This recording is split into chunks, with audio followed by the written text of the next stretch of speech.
Peace and blessings. Peace and blessings. We here in the midst of it. Long time coming. You hear me? I'm just checking out.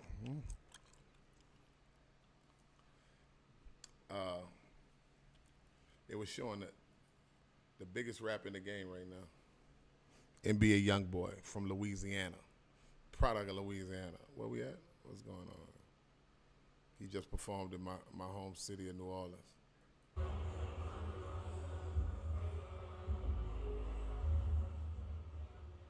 It's crazy. 17,000 people back to back. NBA. Check this other one out. This them after the concert.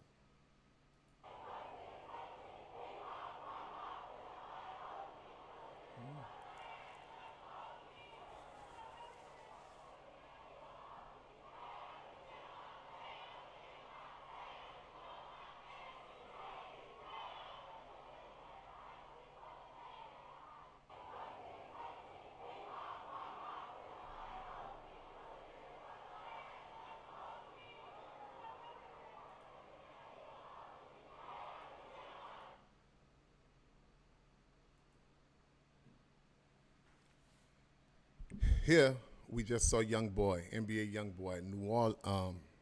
We just watched NBA Young Boy perform in New Orleans. His first time back home in Louisiana because he's from Baton Rouge in 7 years, and it was mania. It was you could feel it. And I don't even really listen to music, and I don't listen to music, but you could feel the mania. You could feel the fandom in from his fan base. He's been selling out concerts all over, and people have been talking about it since the tour began. But the whole point, my take, well, a lot of people, I've been seeing a lot of comparison.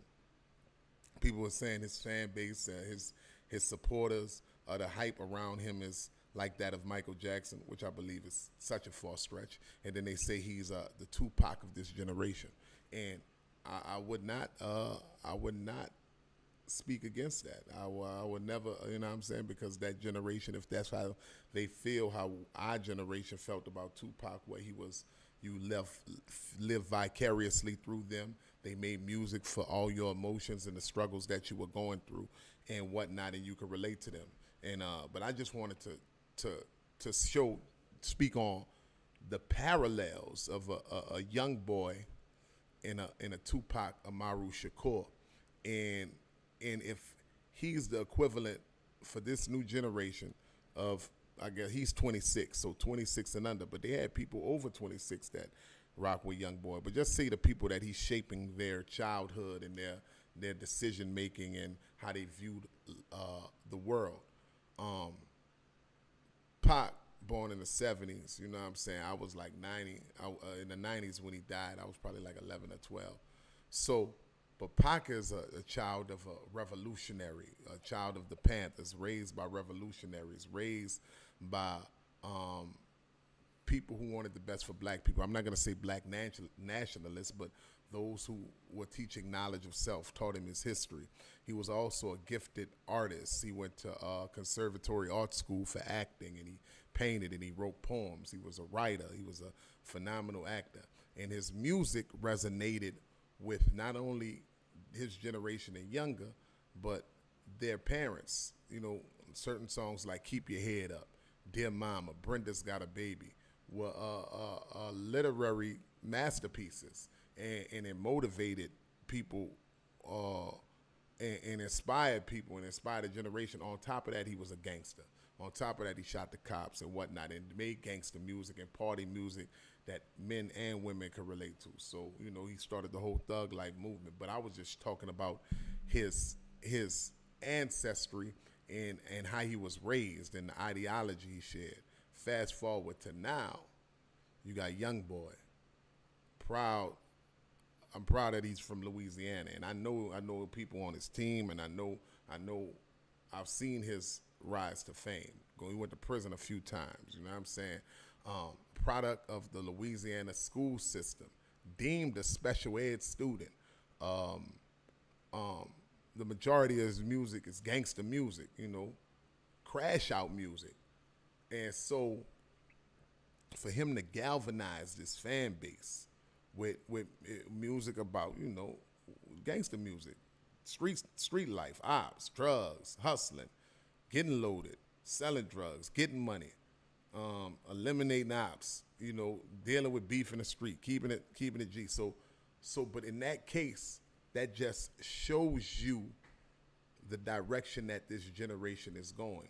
So with that type of content, you put him. Louisiana already has a horrible. We ranked like 49th or 50th in their school system.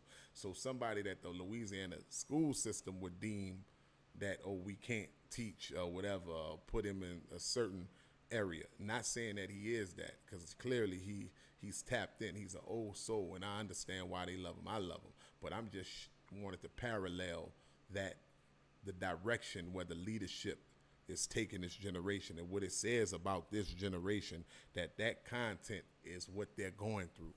So is it upon us, those who came before them? Really, it's because, those who, the parents of this generation, on how we created an environment that this type of, this is what they're going through. They're going through pain. They're going through depression. They're going through emotional discomfort. They really don't have knowledge of self or knowledge of their ancestry, who they are as black people. And it's really like, crash out music, gangster music, crash out music. So the crash out is now the leader. You know what I mean? So when you have a nation following somebody like a young boy who's been through the federal system, the state system, you know what I'm saying, the school system, all these systems where you say failed him. And he come out and he's spitting that pain, he's spitting that how you deal with problems, how you deal with ops who are normally black people that look like him. And this is a total polar opposite from a Tupac Shakur type of revolutionary mindset to young boy who's a certified gangster. But how he has the youth loving him shows the direction where we're going. I am mostly black youth, mostly impoverished youth. He's the #1 stream on YouTube, not DSP. So that lets you know that people listening to him with ads throughout the music. You know what I'm saying? So it just shows his following, and that following is going to have children. So my whole thing is, where are our people going? If this is the Tupac of the generation and we know his content and his music, how is this going to shift the culture and as this popularizes the ideology of how we're supposed to be living, what we value, the way of life we live, people following YB, the YNs, as they call them, the YNs are following YB. And what does that show about the state of our people as we move forward in the future? Because they're going to grow up and they're going to deal with all the traps that the devil set for them to end up dead or in jail, just like our generation did. And it's a whole new wave and new game, and with the factors of all type of prescription medicine and pills and things that'll take you out your mind and out your body, we see why the prison system is filled with YNs that look, you know what I'm saying, they don't really even got meat on their bones too much. And now they ending up in a judicial system that ain't playing fair, in a Trump presidency that want to give them a whole bunch of time, whether it's in the feds or in the state. You know what I'm saying? So how do y'all feel about this? My comparison is that, he's kind of the polar opposite of Tupac, even though both of them were gangster, but Tupac had more of a love for the black community, love for self, do for self, revolutionary, go against the system mindset. And this YB is a product of Louisiana, special ed student, a product of Louisiana education system that deemed him as special ed. Crash Out,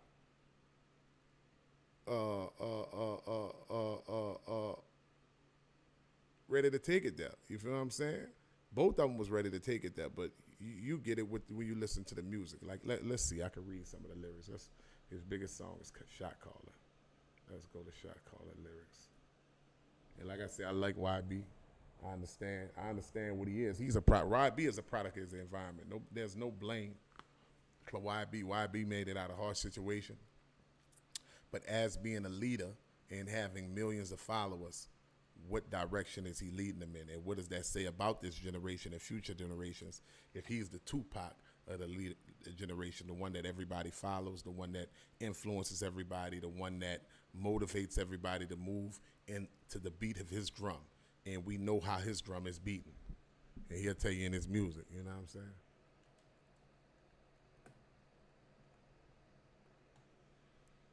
Just want to read this right quick. My name is Zul Karnain. I'm just here, just analyzing.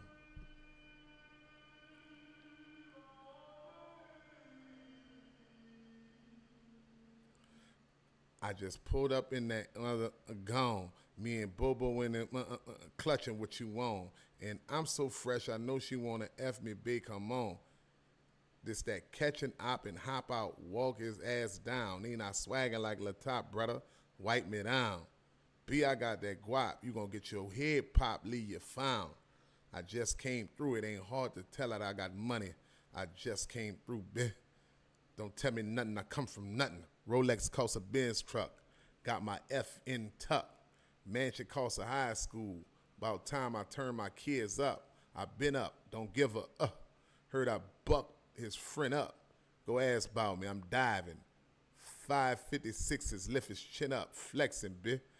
Draw that stick and talking ish. Bing, bow, bow, bow, bitch. Stop all that holding it. Pussy, nigga, trolling it. Pussy, Libyan, trolling it. And y'all act like some O's to me. Put a bit on him, bring him straight pressure. If he think that he gonna roll on me, yeah, I been chilled out, I'm in my bag. So we know what he on. He on that gangster music. He talking about smoking, killing out, you hear me? Running down on him, walking down on him, standing on top of him. Yeah, that's what it is. So this has millions of listeners, influencing millions of young black men all across the country to move in that direction. And they're putting him on a pedestal. They're glorifying this brother and glorifying his music and glorifying his lyrics. And it is a stark contrast from a Tupac, because Tupac was gangster, but Tupac also made you think about unity, loving others, respecting, and he went gangster. Of course, I'm just saying the different directions and showing how he is the shepherd for this generation. Where are the sheep going and where will they end up? And I pray they're not being led to slaughter, because the system that we're in, an American system that wants people that look like me and you, black and brown boys, men in a prison system, are dead, plain and simple. If they can't deport you, they want to extort you. If they can't extort you, they want to imprison you. And if they can't imprison you, they want you, they ain't trying to have you living. You feel me? So dead or in jail. And I pray that he's not a vicegerent to lead them into that direction, as many social media content creators make videos about YNs and whatnot. But it's not really nothing to be joking about, because this is the wave of the future. And they're going to grow up and they're going to get entrapped and they're going to create babies without guidance, and the situation will get worse. And makes you question yourself, will we ever overcome? So that's all. I just wanted to talk about the comparison with Pac and YB, and just showing that if YB is, if Youngboy, NBA Youngboy, Baton Rouge legend from Louisiana, is the Tupac of this generation, what does it say about this generation? Knowing the type of time YB on, knowing what he went through, in and out of jail, dealing with prescription pills, addiction. I mean, a lot strengthened him. It seemed like he clean on his feet, but it's just what direction is he leading his flock? And we gone on that note. Now back to some other stuff. What we got here? Let's go to Al Jazeera.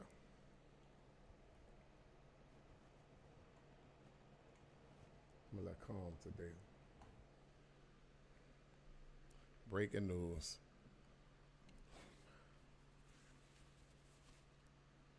Make Duma great again. More? That headline right here. Hold on.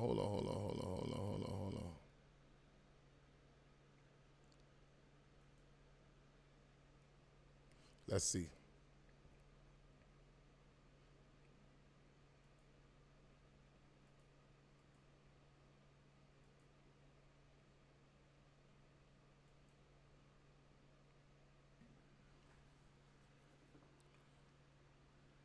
Come on, baby. Let's get that net payment plan. Well, U.S. President Donald Trump's senior advisor and son-in-law Jared Kushner says Israel must work to improve the lives of Palestinians. Kushner says that's the only way Israel will find acceptance in the Middle East. He made those remarks in an interview with CBS's 60 Minutes. The biggest message that we've tried to convey to the Israeli leadership now is that now that the war is over, if you want to integrate Israel with the broader Middle East, you have to find a way to help the Palestinian people thrive and do better. How are you doing with that message? We're just getting started. Well, joining us here is Mohammed Masri, who's a professor at the Doha Institute for Graduate Studies. Thanks for your time. How significant are these comments by Kushner? Well, let's wait and see. Let's wait and see. I mean, this is a very pro-Israel.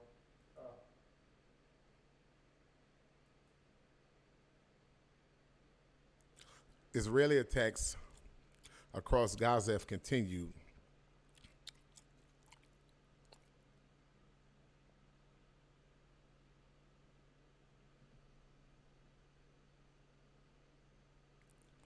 Israeli attacks across Gaza have continued despite a ceasefire being agreed upon on October 10th, with 13 bodies received by the hospitals in the last 24 hours. So, is has the ceasefire been broken? Look at this. Go back to the main screen. Has the ceasefire been broken? Fragile ceasefire to end. Israel's 2-year war on Gaza hangs by a thread, with Rafah crossing closed and aid restricted. They're still restricting aid.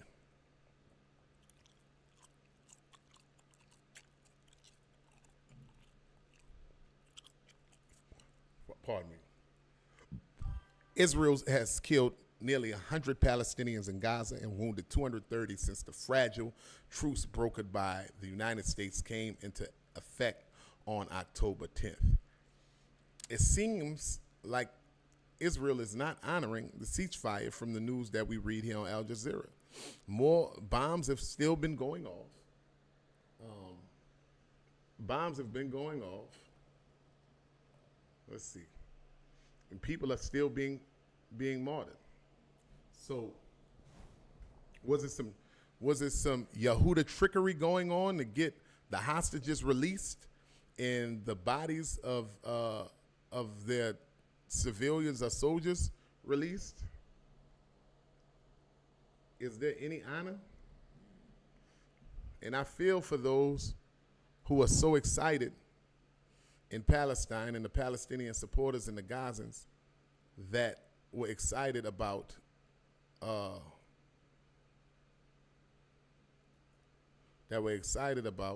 is this?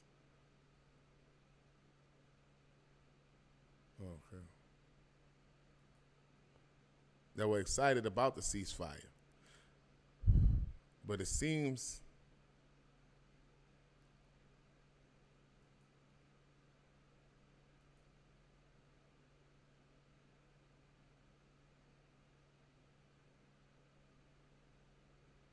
it's not true. And here we are.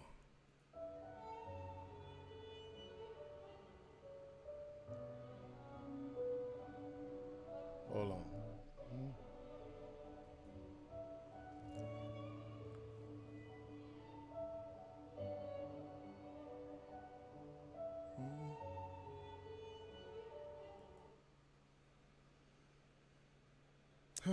Let's see here. Let me go to Philistine page. Oh, man.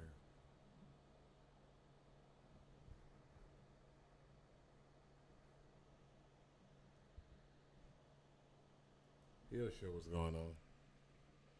For sure.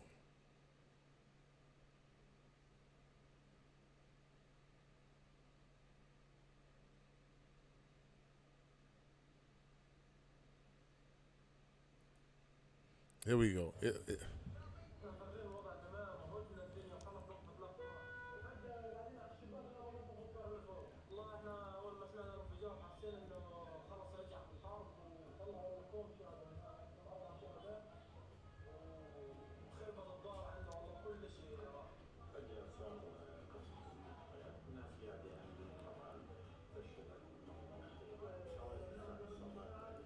All right, seems like there's all type of violations on the ceasefire.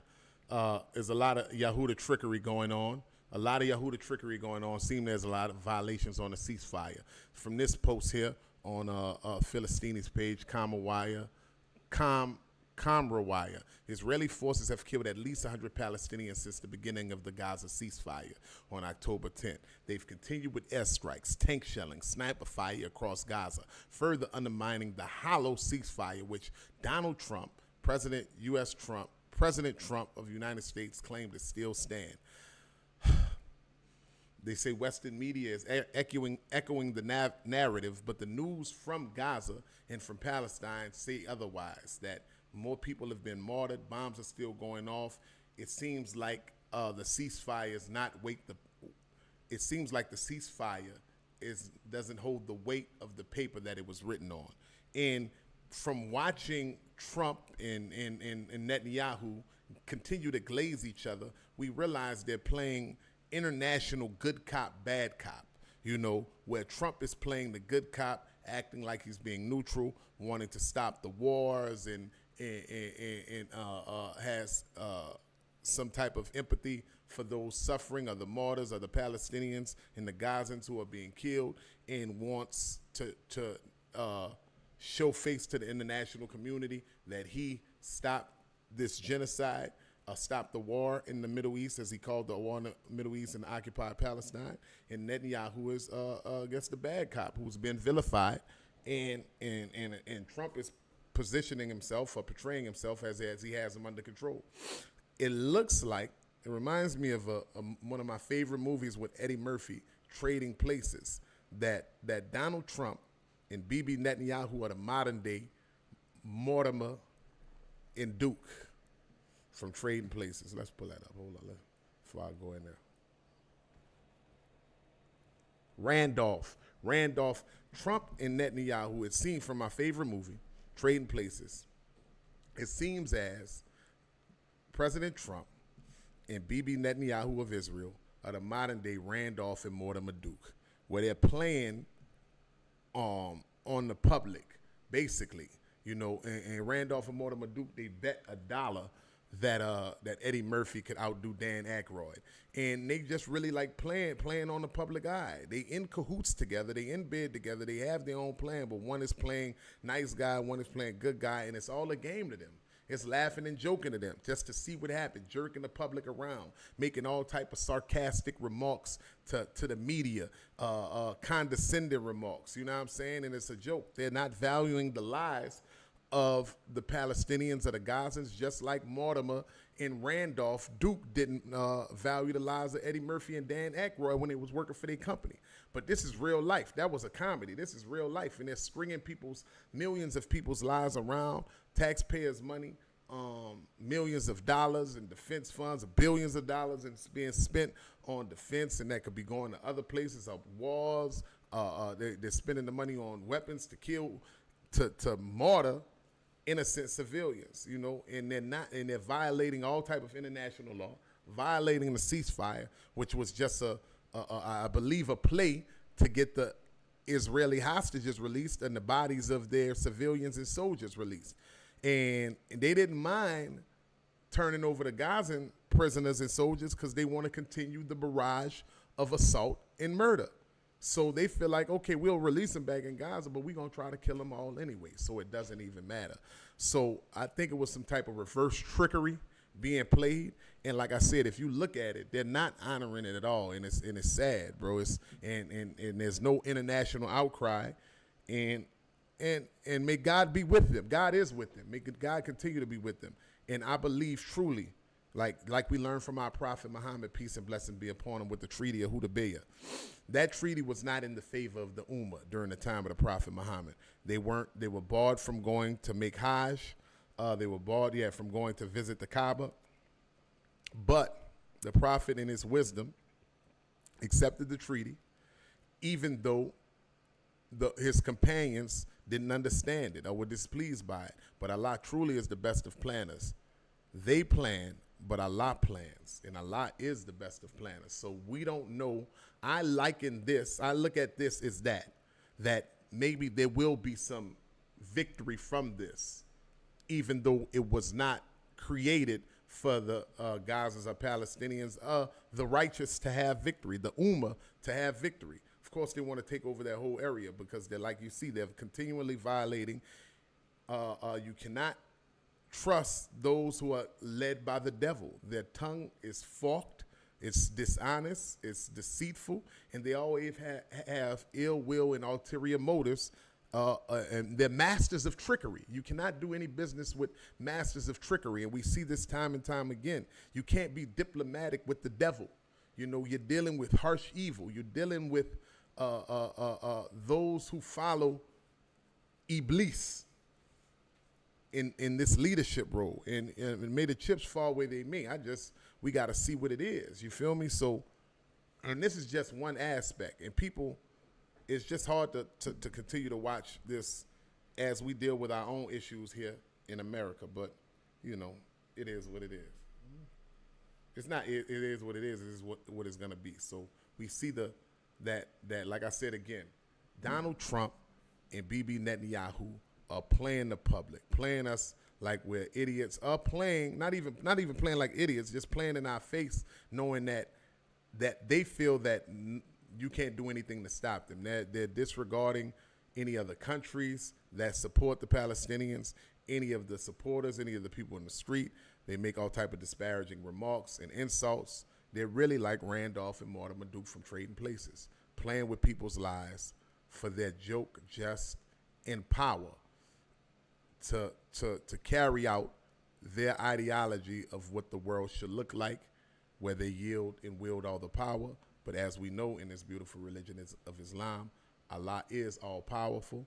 And so we continue to make the effort, and we seek Allah's mercy, help, and relief for those who are oppressed all over and ourselves. Yeah, that's what I can say to that. Man, it's crazy. There's a lot to talk about. Let's see here.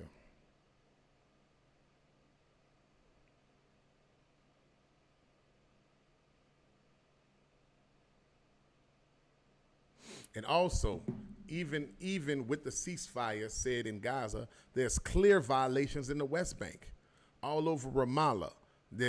I talked to my man Joe. I bought kafirs from Joe to sell on the website and to help support the economy of the Palestinians over there in the West Bank. He's in, I forgot what town he's in, but he's on the West Bank. Then there's another brother in Bethlehem, and then we donate part of the proceeds to different people in Gaza, charities in Gaza. And he's telling me that, you know, there's the IDF is all over their town, coming in people's houses, pulling people's houses out. He was expressing to me how they cut down his olive tree. He showed me pictures of him, how they violated his whole olive, let me go to the exact words, hold on. Because I don't want to misquote, not olive tree, but his whole, like, garden, basically.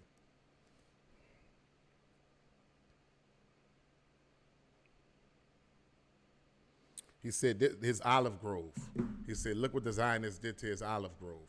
And this is Joe. I bought about 100 kafirs from him to sell, and then to support him. I know they support so many people over there, and then we donate the proceeds. So a part of the proceeds, we donate the proceeds to those in need. And he's showing that he told me personally, like, IDF is crawling all through the town, pulling people out the houses, arresting people, chopping down the olive groves. It's clear violations over there. And this is the holy land of so many. This is the holy land of Christians, to Muslims, and the Jewish people. And to have it being overrun with people that have no value for humanity, because this could be done to any and everybody. And it's just, you know, I personally am connected because I'm Muslim. And when you see such atrocities just being ignored, if God has given you a voice, God has blessed us with a podcast, mic, cameras, TVs, or whatever, what are we going to utilize it for? So there's violations on the West Bank still going on, violations in Gaza. They have never had any intent on honoring a ceasefire. Seems like it was mere trickery to get the hostages released and the bodies released. And then after that, they wanted to continue like business as usual to slaughter Palestinian men, women, and children. And it seems like they had no problem releasing the prisoners back to Gaza that were held by the Israeli government because they want to continue the onslaught. So, yes, they say aid is restricted. I know there's 200 soldiers from the United States there.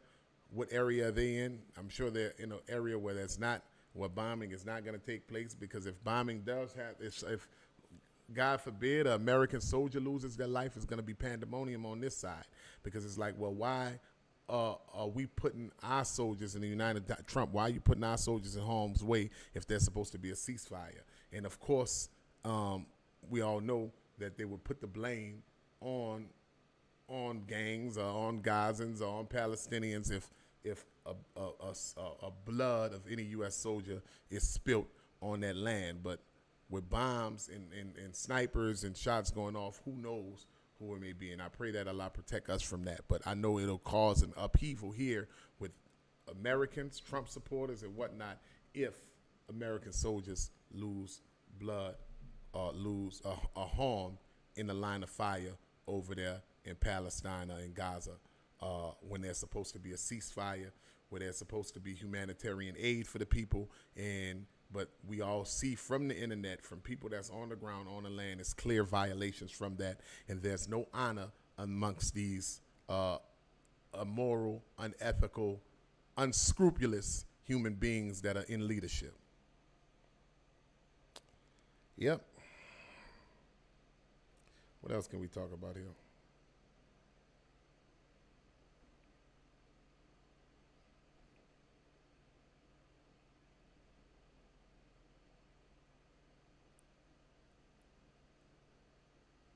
I'm not where I want to be. I'm not who I want to be. I am who I am, and I am where I'm at. And honestly, to me, that means I'm happy who I am, but I'm not in the full form of who I see for myself. In my mind, who I see myself is in this world. I've not accomplished those goals. I've not reached that height, and I have to continue to push myself to study and to get information to be able to execute that. But that, I believe, for anybody that's seeking success, is a constant journey, constant reevaluation, constant setting goals and heights for yourselves that you must push yourself mentally, physically, and spiritually to reach. So yes, I'm not who I want to be yet. I haven't attained that level of not accomplishment, but just a frequency, reaching a certain height of mental frequency, spiritual frequency, where I feel like I've arrived and I'm pleasing to God. I've maximized the abilities and the gifts that God has given me, and been of service to utilize them to be what a Muslim is supposed to be, the best of mankind, for mankind, and the worship of Allah. So, and I'm not where I want to be. I'm not where I want to be in life. I feel like I have a lot more to give, a lot more to contribute. I feel like I can accomplish more and do more for my family, for my children, and for those, my loved ones, and people in need. So, but it's a constant test, because it's an uphill battle, especially if you strive to be of the good doers, of the mu'min, of the righteous. Not saying I'm not trying to be no self-righteous at all, but just striving to be somebody who pleases Allah.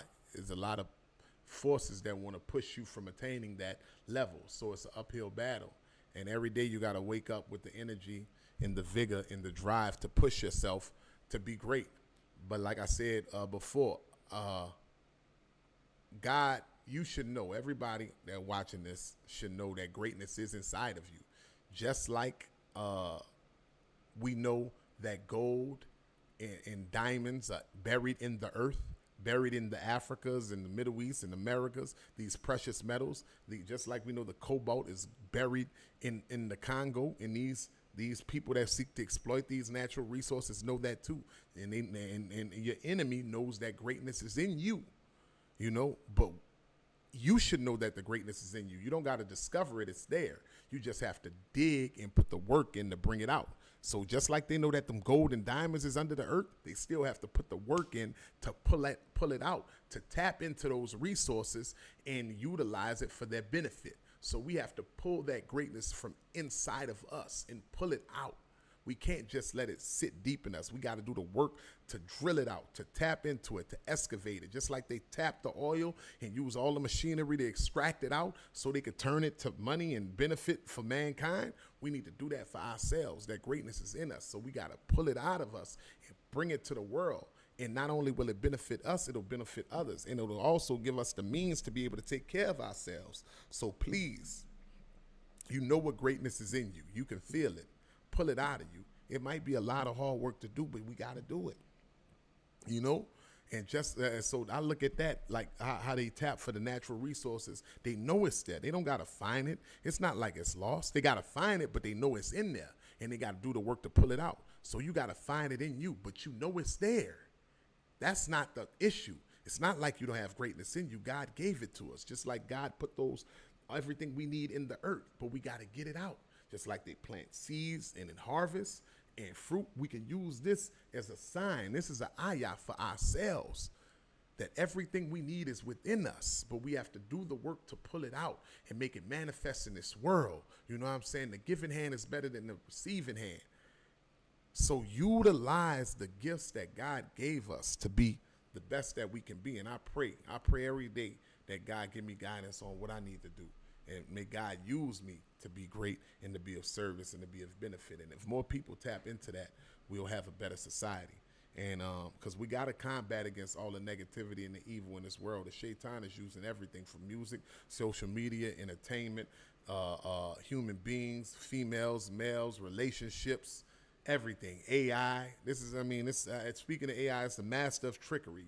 If you read about the Dajjal talks about how there's gonna Prophet Muhammad sallallahu alaihi wasallam talks about the signs of the Dajjal, and there's gonna be the times where we won't be able to know truth from falsehood. We'll see things and we don't know if it's real or not, and we can see that clear with AI.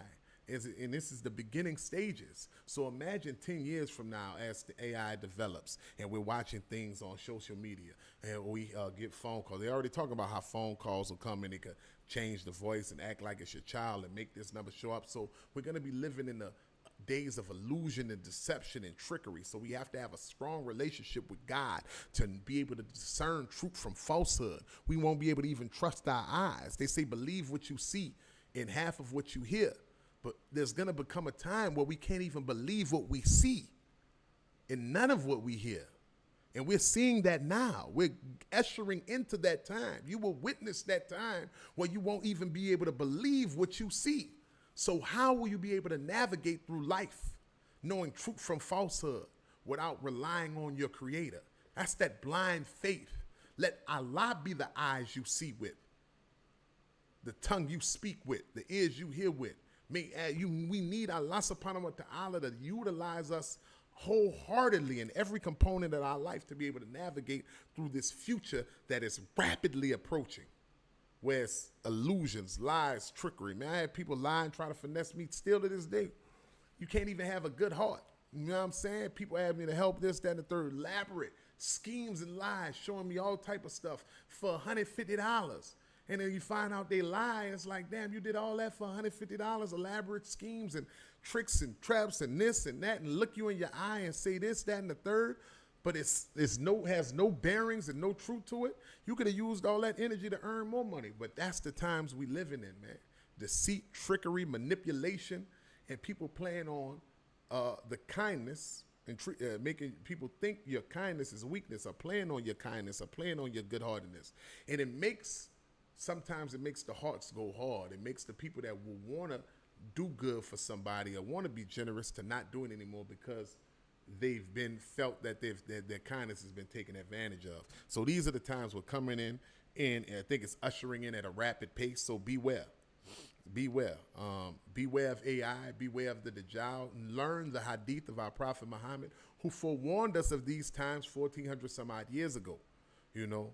And so there's going to be a lot of distractions, a lot of different tools and manipulations to take us away from the remembrance of God, take us out of being grateful to God, not seeking Allah's mercy and forgiveness. So we must lean in these times where the enemy is ramping up all of his tools of deception, trickery, lies, deceit, evil, abuse, we see all type of atrocious crimes happening. This is when those who seek God need to get closer to God, really hone in and lock in and detach ourselves from that which wants us to take us from the remembrance and the ingratitude to God and increase in it. Keep the name of Allah on our tongue. I love the sister that's always on TikTok and Instagram, Rap Talk. She's a constant daily reminder about the dhikr of Allah, how important the remembrance of Allah is. And it's entertaining, it's funny, she's jovial in doing it, but she's delivering a very important and serious message. Yes, the way she does it is very funny and entertaining, and she's a character. I had the pleasure of doing an interview with her, but that's neither here nor there. But the message that she's given is very important. In these times, we got to remember our Creator. So Allah gave us a tool, a very simple tool that children to adults, you don't have to be a rocket science to know how to worship Allah and get the reward from Allah and do the zikr of Allah. Keep Allah's name on your tongue. Remember Allah publicly, privately, so he can remember you publicly and privately. And that's very important in the times that we coming in where we seeing life is not being valued. We're witnessing all type of atrocities on our telephone. We witnessing murders, maims, rape. We read about all type of heinous crimes to kids and youth and women and elderly and scams and finesses. You know what I'm saying? So we're so desensitized to the loss of life that we don't want our hearts and our minds to solely be hardened, and we lose our humanity. So we must ask Allah to continue to guide us and strengthen us and give us humanity and empathy and love for our fellow man and for the ummah. And may we be of service. Yeah, we are our earth. That's the message I wanted to say, that our earth is our body. Just like God put everything in the earth for humanity to survive, God put everything in us for us to survive and be great. And we gotta pull that greatness out and cultivate it, nurture it, and manifest it and bring it to the world and utilize it in the world so we can tap in our full potential. And that's, inshallah, how we'll be where we want to be and be the person that we see for ourselves, about tapping into us and fully extracting all of the power, the might, the gifts, the strength that God put in us. Remember, Allah told us we are his best creation. So if it would be a disrespect, my son told me this, it would be a disrespect to our Creator if we don't believe in ourselves, because Allah told us we're his best creation. The Creator of all things said, you are his best creation. So live up to that. Live up to that height. Live up to that statement that Allah made, that we are his best creation. We are better than our enemy. We are better than the shaitan. We are better than the jinn. We are better than Iblis. So we must combat the devil, because we have the power to be victorious over the devil that wants to misguide us and the devil that wants to harm the world. So don't be a tool of it. See, I want the whole point where we get to where we want to be is the goal that we should be striving to is that when you see us, you see the best of God's creation. That's what the ummah should be, but that's what we personally need to be as human beings, as Muslims, as whoever you are. When we see you and talk to you, we can see this is one of God's best creations. In how he acts, how he or she acts, how he treats his children. It don't got to be on no world scale, you saving the world, but just how you interact with your family, with your loved ones, with whoever you encounter in life. When they speak with you, when they see you, they see a light of God.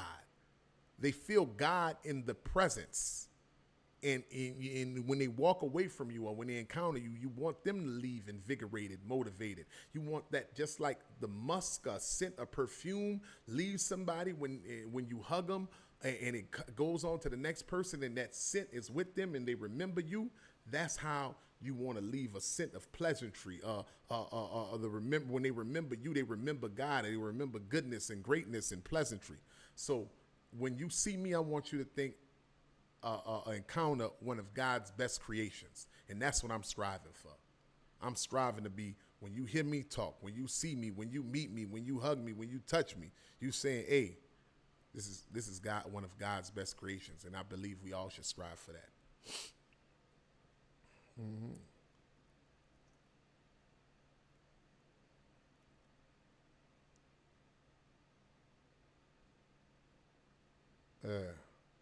Yeah, when you see me, I want you to see. When you see me, I want you to see God's best creation, a direct descendant of Adam, peace be upon him, fashioned in the best manner, the best mode, in physical shape, mental shape, spiritual shape, with the best speech and action. That's what I'm striving for. Humble before God, powerful in front of man. We must be like our forefathers who angered the devil. Adam angered the devil. The devil was jealous of Adam. I want to make the devil jealous and angry at me and my actions.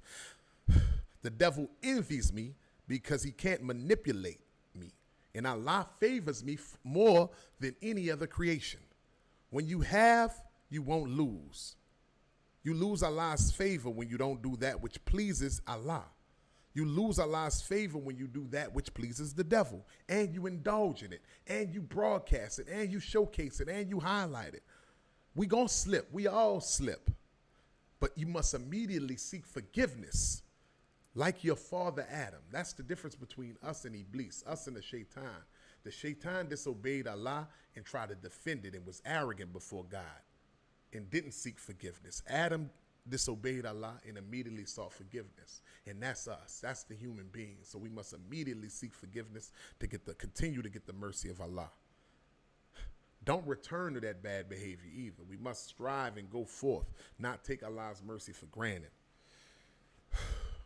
It's unbecoming of human beings. It's unbecoming of mankind, to deny Allah's favors upon us. So don't be like those. Trump said it himself. He don't believe he going to paradise. That's why he wants to bask in all the luxuries of this life and do whatever he want to do, because he feels that he's beyond redemption, just like the Pharaoh. And just like when the Pharaoh was dying, then he tried to recognize Allah, but the angel Jibril stuffed sand in his mouth, so he couldn't bear witness that there's no God worthy of worship but Allah. So these people know that they are enemies to Allah, enemies to the good and to the righteous, so they're trying to cause so much destruction and turmoil and death in their time on this earth. But at least they're smart enough to know that their time is limited and they are not all powerful. So they want to enjoy and do as much as they can, enjoy the luxuries and do as much as they can while they're here. But us, the believers, our outcome is different. May Allah have mercy upon us. May we do good. May we strive for greatness. And may Allah reward us for our effort. Alhamdulillah.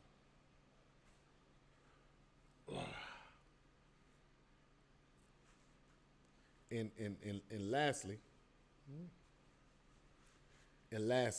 I want to share. Let me whoop right quick.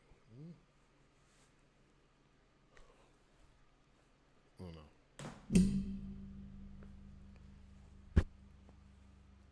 Tell me about that. I want to tell y'all about a dream I had, right? I want to tell y'all about a dream I had. October 16th, right? A few days ago. I was on my water fast. It might have been like the last day of my water fast. Yeah, it might have been the last day, and I was in a deep sleep. I got this heavy comforter, right? So I'm empty stomach, sleep, the comforter heavy on me. I'm in REM sleep, deep. I get a dream. The minister Louis Farrakhan comes to me in a dream. I'm watching a dream. Now listen. I've never been in the Nation of Islam, disclaimer. I don't follow the doctrine of the Nation of Islam. I follow the Sunnah of the Prophet Muhammad. I'm telling my story. So don't come at me. I know what's am. Alhamdulillah. You know, Allah, they serve the purpose. It is what it is. Praise be to Allah, the greatest transition for black Americans to Islam came through Warith D. Muhammad, who was the son of the founder of the Nation of Islam, Elijah Muhammad. That's a whole nother story. But like I said, Louis Farrakhan appeared to me in a dream. It was October 16th. I'm deep sleep. So in the dream, we at this like banquet, like a convention, and it's all the different rap crews, right? A Boogie and his High Bridge crew, like Dirt crew, Young Boy crew, Chief Keef crew. I don't know if Thug was there, Lucci was there, they crews, all the crew. So he was talking to the different, and I'm just in attendance. I'm just in the congregation with them. But it's not like we're in a circle. We're close. He's standing before us. We standing him. It's not like he on a stage somewhere and we separated. No, it's like a crowd of us and he's standing right before us, more like a classroom type setting. And he's talking to each of them about how their success should be able to alleviate the problems in their life. And he was congratulating some of the groups for evading the RICO charges. That was the whole point about, like, y'all made it this far. Y'all should not be getting in trouble with the law. The law is trying to take us down, take y'all down. Y'all should not be beefing with each other. Y'all are brothers. So for you all to accomplish this success, whether it's in entertainment and music industry and getting money to change lives, you shouldn't be at each other's eyes. So he was congratulating the different crews that didn't get caught up in RICOs and kind of giving guidance to the ones that did, letting them know, look, basically, long story short, Thug and Lucy, y'all should have never did that. You know what I'm saying? Y'all made it this far. Y'all should leave the street stuff alone. Leave the foolishness. Use that money to fix the problems in your community. And I was listening intently to try to get a message to be able to talk to my audience, to black youth, wherever I encounter. When I go out into the streets, I talk to people. That was my intention, to listen to his message, to deliver it to the youth on just not having, violent, not loving each other. Basically, this not your enemy. The person that looked like you is not your enemy. We got bigger fish to fry. It's better for us to work together to do something monumental and great and benefit mankind, because y'all got all the resources. God gave you everything for you to build, and the baby crew was there. So that was the message. So it was crazy to me, right? And then after that, then it went to like a panel. It went to like a conference panel. So now we in the crowd and they on a panel, and it's Farrakhan, Russell Simmons, Jay-Z, and some other people. And all I remember from that part, like, Farrakhan wasn't talking then. Farrakhan just sitting there, and then Russell Simmons tell Jay-Z, are you going to honor that conversation that you had with Farrakhan? And from just in the dream, now all this happening in a dream, it made me think, oh, he's talking about Jay-Z probably promised Farrakhan some money to build something or to do something. And kind of Jay-Z kind of like try to discard it, brush Russell off, like, Russell, mind your business type of thing. But it felt like Russell was speaking up for Farrakhan, because Farrakhan didn't want to ask about it, but it was like Russell Simmons was trying to remind Jay-Z, hey, you remember you had that conversation? Are you going to follow through with that? And then Jay-Z kind of brushed him off. And then and that was the end of the dream. So now, this is the crazy part. I wake up, bam, I go to my phone.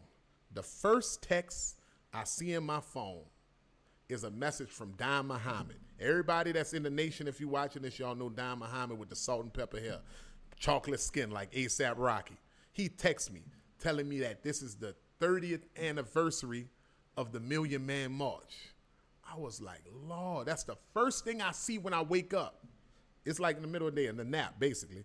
And I look at my phone and I said, man, that's crazy that Farrakhan came to me in a dream on the anniversary of the Million Man March. I didn't know. I never knew the date of the Million Man March. I was about 10 years old when it happened.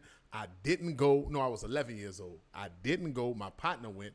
But I never knew the date. I never knew the anniversary was coming up. None of that. So for that to happen, I just found that crazy to me. So, in honor of the Million Man March, they sought out for 1 million people. They say 2 million black men came to Washington, D.C. in a moment of solidarity, unity. It wasn't a religious thing. I don't think he was preaching. I don't know. It was more about trying to fix the problems in the black community and the coming together. So for that to come to me in a dream and for him to be delivering a relevant message to all these rap crews who are always, we see him getting indicted, getting in legal trouble, trying to tell him to avoid that and do something great with the resources, basically squashing beef, what he's been doing for a lot of his time.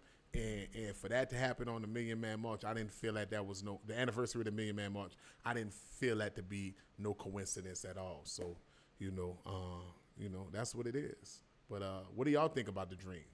Alhamdulillah. And I'm signing off, man. I think I'm good from here.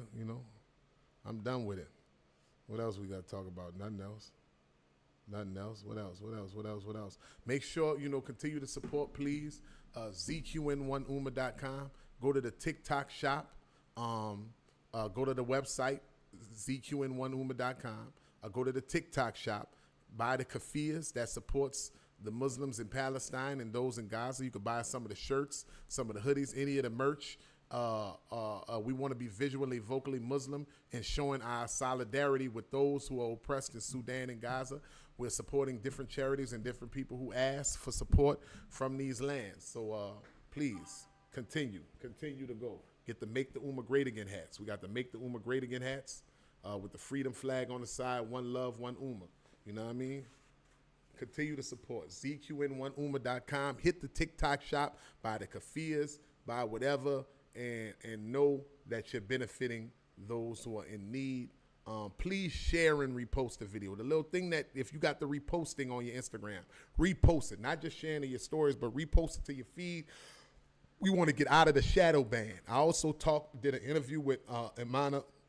I did an interview with Sister Iman Mabruk. I'm hoping I'm pronouncing her last name properly, but go check that out. That's posted on both of our pages, clips of our interview, and it's on the YouTube. Just talking about the kafala system that's going on in the Gulf areas, the Arab countries where they're abusing a lot of different African migrants and treating them unfairly. They say it's like a modern day slavery, even though they may be getting paid a wage, but they're treating them less than human, which is improper. And we talk about different charities that we can help to support that. Continue to check the page. Please share it. Like, they got me in a shadow ban. Meta personally deleted a lot of posts. I feel like I've been tossed into the shadow realm. My visibility is not there, but that's neither here nor there. I don't care if it's 1 on 1,000. We got to continue to talk and continue to put the message out. So check out the interview we did with Sister. Hold on. Let's start there.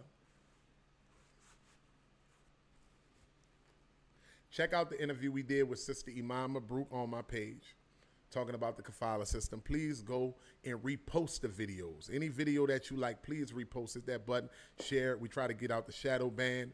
Continue to support the Ummah. And you'll also check out the clips we did from our pizza party. We did a pizza party in the Pompano Projects, the Golden Acres Apartments, where Kodak Black is from. In South Florida. That's in Pompano Beach, Florida. There's a masjid right by the project, right by the apartments, right behind them. So we wanted to connect the Muslim community of Pompano with the community of Golden Acres. It's an olive branch, and letting them know that, look, our mosque is right here. Anything y'all need, any information y'all might want, come check us out. So it was an effort of dawah. We were talking about Islam, about Allah subhanahu wa ta'ala, our Prophet Muhammad, and the message of the Quran. But we came with food and drink, and we broke bread and ate together. And it was a beautiful event. Love, peaceful. We impacted a bunch of people, you know what I'm saying? And you can check the videos on our page, me and us, and shout out to Abdullah, the servant. Alhamdulillah, may Allah reward him, and all those brothers over at the Pompano Masjid that came out and supported and made this a successful event. And the community financed it, and you can see us going door to door, out calling the people out to learn about Islam and coming with some offerings, you know what I'm saying? It was a pizza party in the project, you know? And shout out to Kodak Black for praying in the masjid, praying in Ramadan next to me. I know he claimed whatever, but he prayed with me, and he told me his Muslim name was Zachariah. So shout out to Kodak Black. We went to your old neighborhood. We went by your spot. We did a pizza party, and we gave dawah. So may Allah guide us and reward us and guide you, dear brother, and heal and strengthen you. So, you know, we did a pair, and we would love for you to participate in the next one. You know what I'm saying? We could do it bigger and better. Get the spacewalks out there and all that.